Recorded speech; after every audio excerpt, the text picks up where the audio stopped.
নরম সুস্বাদু তালের বড়া বানাতে প্রথমে তালটা ধুয়ে ছাড়িয়ে নিতে হবে। ছাড়িয়ে নেওয়া তালটিকে ভালো করে ধুয়ে ছেঁচে নিতে হবে।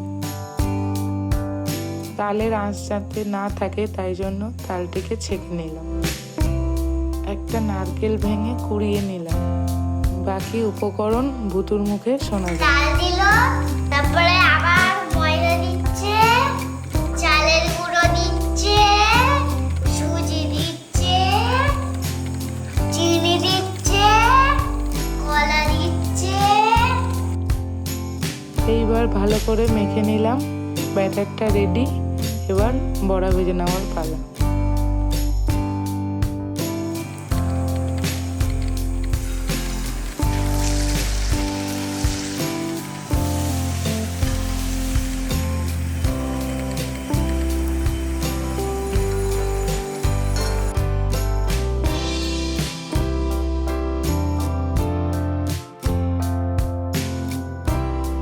জন্মাষ্টমীর স্পেশাল তালের বড়া রেডি।